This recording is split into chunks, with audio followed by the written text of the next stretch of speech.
2014 চনৰ প্ৰায় 21 জুন তাৰিখটো প্ৰত্যেক বছৰে আন্তঃৰাষ্ট্ৰীয় যোগ দিৱস হিচাপে পালন কৰা হয়। এইবাৰৰ অৰ্থাৎ 21 জুন 2025ৰ আন্তঃৰাষ্ট্ৰীয় যোগ দিৱসটো একাদশ যোগ দিৱস আছিলে।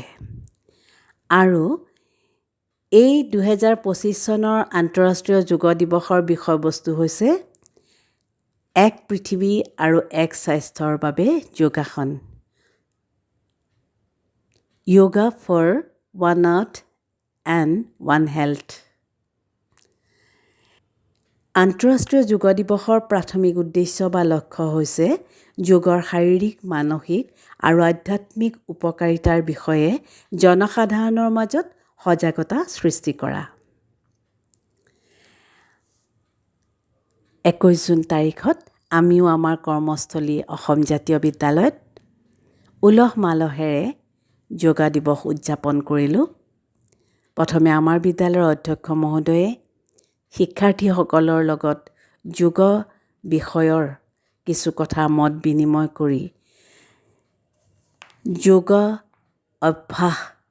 যোগাভ্যাস যে জীৱনশৈলী সেই কথা শিক্ষাৰ্থীসকলক বুজাই দিয়ে আৰু লগে লগেই আমাৰ সেই যোগা দিৱসৰ শুভাৰম্ভণি ঘটে। আমি শিক্ষাৰ্থীসকলক প্ৰথমতে কিছুমান সূক্ষ্ম ব্যায়ামৰ কাৰ্যসূচী বা সূক্ষ্ম কিছু ব্যায়াম কৰাওঁ।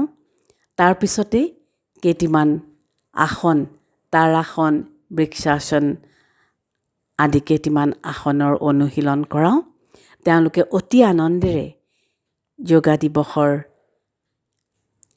যোগাৰ কাৰ্যসূচীসমূহত অংশগ্ৰহণ কৰে।